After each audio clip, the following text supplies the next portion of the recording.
നിങ്ങൾക്ക് ഭയങ്കര ദുരന്തമായിട്ട് തോന്നിയിട്ടുള്ള അന്ധവിശ്വാസം എന്താണ്? അതായത് ഭയങ്കര ക്രിഞ്ചായിട്ട് തോന്നിയിട്ടുള്ള, നിങ്ങൾ എക്സ്പീരിയൻസ് ചെയ്തതിൽ അയ്യെന്ന് തോന്നിയിട്ടുള്ള ഒരു അന്ധവിശ്വാസം ഉള്ളതാണ് നമ്മുടെ ഇന്ന് ചോദ്യം. അപ്പം നിങ്ങൾക്ക് എന്തെങ്കിലും അന്ധവിശ്വാസങ്ങൾ ഉണ്ടെങ്കിൽ അതെന്താണെന്നുള്ളത് കമൻറ്റ് ചെയ്യുക. അപ്പോൾ നമ്മുടെ വീഡിയോയിലേക്ക് പോകുന്നതിന് മുമ്പ് നമ്മുടെ ചാനൽ സബ്സ്ക്രൈബ് ചെയ്യുക, ഇൻസ്റ്റാഗ്രാം ഫേസ്ബുക്ക് ഒന്ന് ഫോളോ ചെയ്യുക. അപ്പോൾ നമുക്ക് വീഡിയോയിലേക്ക് പോകാം.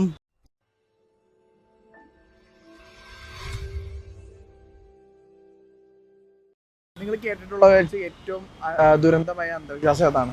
അന്ധവിശ്വാസം എന്ന് പറയുമ്പോൾ ഈ പീരീഡ് മിത്തിനെ പറ്റിയിട്ട് എനിക്ക് പറയാനാണ്. വെച്ചാൽ എൻ്റെ വീട്ടിൽ പോലും ഭയങ്കര വെച്ചാൽ അമ്മ നമ്മളെ അടുപ്പിക്കത്തില്ല, ഭയങ്കരമായിട്ട് ഇപ്പോഴും വെച്ചാൽ അമ്മ എപ്പോഴും അമ്പലത്തിലൊക്കെ പോകുന്ന എല്ലാ ദിവസവും വിളക്കിടാനും അങ്ങനെയൊക്കെ പോകുന്ന കാരണം പീരീഡ്സ് ആയിരിക്കണമെങ്കിൽ മനുഷ്യനെ ചീത്ത പറഞ്ഞോണ്ടിരിക്കും. പിന്നെ ഞാനതൊന്നും മൈൻഡ് ചെയ്യത്തില്ല.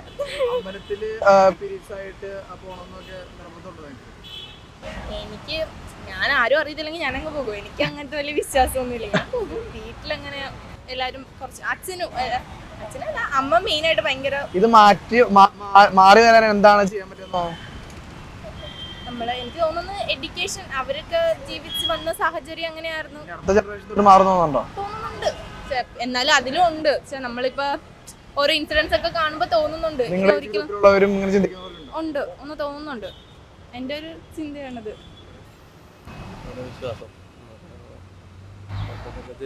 ഒരു കാസ്റ്റിനോടുള്ളൊരു ബന്ധം, കാസ്റ്റായിട്ടുള്ളൊരു വലിയൊരു അന്ധവിശ്വാസമായിട്ട്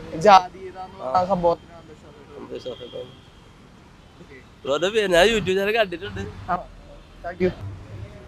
ഞാൻ ഈ അന്ധവിശ്വാസം വിശ്വസിക്കാറില്ല. ഒറ്റമേനെ കാണുന്നത് അന്നത്തെ ദിവസം പോക്കാണ്, അല്ലെങ്കിൽ ഇപ്പോൾ പീരീഡ്സ് ടൈമിൽ അമ്പലത്തിൽ പോകാൻ പാടില്ല, അങ്ങനെ ഒരുപാട് സംഭവങ്ങളുണ്ടല്ലോ, അന്ധവിശ്വാസങ്ങൾ ഒരുപാടുണ്ടല്ലോ. ഞാൻ ഈ അന്ധവിശ്വാസത്തിലേ ഞാൻ ഇതാക്കാറില്ല. So I don't. ഭയങ്കര ക്രിഞ്ചായിട്ട് വന്നിട്ടുള്ള അന്ധവിശ്വാസം ഏതാണ്? ഈ എന്താ പൂച്ചേനെ കാണല്, ആ സംഭവം മുമ്പിൽ ചാടിയാല് ശരിയാവില്ല, അങ്ങനെയുള്ള സംഭവം. ഇപ്പൊ ഈ ഒറ്റമേനെ കണ്ടു കഴിഞ്ഞാൽ ആ ദിവസം പോക്കാണ്, പുറകേന്ന് വിളിച്ചു കഴിഞ്ഞാൽ പോക്കാണ്, അങ്ങനെയുള്ള ഇത് നിങ്ങൾക്ക് വിശ്വസിക്കുന്നില്ല. നിങ്ങൾക്ക് ക്രിഞ്ചായിട്ട് വന്നിട്ടുള്ള ഒരു അങ്ങനത്തെ ഒരു അന്ധവിശ്വാസം? പൂച്ച വട്ടം ചാറുന്നത്. എപ്പോഴും പൂച്ച വട്ടം ചാടിയിട്ട് എന്തെങ്കിലും പ്രശ്നം ഉണ്ടായിട്ടുണ്ടോ? ഒന്നും പറ്റിയിട്ടില്ല. ഇവിടെയോ? എനിക്കും പറ്റിയിട്ടൊന്നുമില്ല. അല്ല, എന്തെങ്കിലും വേറെ എന്ത് വിശ്വാസം നിങ്ങൾക്ക് കേട്ടിട്ട് ക്രിഞ്ചായിട്ട് തോന്നിയിട്ടുള്ള? എനിക്കാണ് തോന്നിയിട്ടൊന്നുമില്ല. ക്രിഞ്ചായിട്ട് ഭയങ്കര ദുരന്തമായിട്ട് തോന്നിയിട്ടുള്ള? തോന്നിയിട്ടില്ല. വേറെ ഒന്നുമില്ല.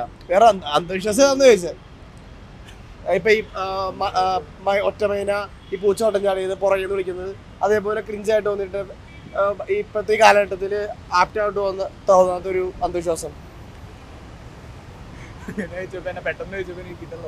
ഒന്നുമില്ല. ഓക്കെ. അന്ധവിശ്വാസം എനിക്ക് തോന്നുന്നു ഇങ്ങനെ പറഞ്ഞു നടന്നാല് നടക്കൂല എന്ന് പറയണ ഒരു ഇതില്ലേ, ഐ ഗസ് അത് അന്ധവിശ്വാസമാണ്. കാരണം എങ്ങനെ എന്നാലും നമ്മുടെ ഹാർഡ് വർക്കിലാണ് ഇരിക്കണത്. അത് ഷോ ഓഫ് ആയിട്ട് പറയാതെ നമ്മൾ നല്ല ഇന്റൻഷനോടെ പറയണെങ്കിൽ കുഴപ്പമില്ല എന്നാണ് എന്റെ ഒരു കോൺസെപ്റ്റ്. അങ്ങനെ പറഞ്ഞു നടന്നിട്ട് നടക്കാതിരുന്നിട്ടുണ്ടോ? ഇല്ല ഇല്ല, നടന്നു പോയിട്ടുണ്ട്. ഇതുവരെ പോയിട്ടുണ്ട്.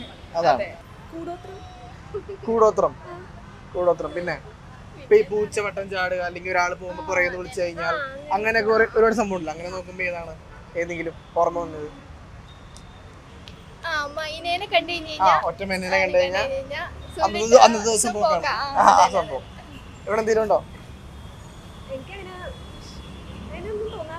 തോന്നാറില്ല. അപ്പൊ നിങ്ങൾക്ക് ഏറ്റവും ദുരന്തമായിട്ട് തോന്നിയിട്ടുള്ള അന്ധവിശ്വാസം എന്താണ്? അന്ധവിശ്വാസം എന്ന് പറയുന്നത് ഇപ്പം പല കാലങ്ങളിൽ പല രീതിയിലാണ് അന്ധവിശ്വാസങ്ങൾ നടക്കുന്നത്. ഓരോരുത്തരുടെ ഓരോ രീതിയിലുള്ള സൂപ്പർ സ്പെഷ്യാലിറ്റി ഇതൊക്കെ ഉണ്ട്. അതെന്ന് പറയുന്നത് ഇപ്പം പൂച്ചവട്ടം ചാടിയ പ്രശ്നമാണ്, അല്ലെങ്കിൽ ഒറ്റമേനെ കണ്ട പ്രശ്നമാണ്. അതിപ്പം പണ്ട് പറയുമായിരുന്നു, ഓരോന്ന് പൂച്ചവട്ടം ചാടിയ കറുത്ത പൂച്ച കണ്ടാലോ, അല്ലെ അയൽവക്കത്തെ മറ്റവരെ കണ്ടാലോ, അല്ലെ അങ്ങനെയാണെന്നത് കൂടുപാത്രം കൈവശം. ഇപ്പം ജ്യോത്സ്യം, ഇപ്പം ജ്യോത്സ്യത്തിൽ പോലും എനിക്ക് വിശ്വാസമില്ല. കാരണം ഈ 10 എന്താ പറയുന്നത്, ഗണങ്ങളും ഗുണങ്ങളും എല്ലാം നോക്കി നടത്തുന്ന ഏറ്റവും കൂടുതൽ മീഡിയയിൽ നമ്മൾ ഈ കാണുന്നതെന്ന് പറയുന്ന ഡിവോഴ്സ് കേസാണ്. അന്നേരം പിന്നെ ഈ അന്ധവിശ്വാസത്തിലൊന്നും ഉറപ്പില്ല. മനപ്പൊരുത്തമാണ് ഏറ്റവും നല്ലത്. മനപ്പൊരുത്തം ഉണ്ടെങ്കിൽ എല്ലാം നടക്കും. അത് അതിനപ്പുറത്തോട്ടൊന്നുമില്ല. Okay, thank you.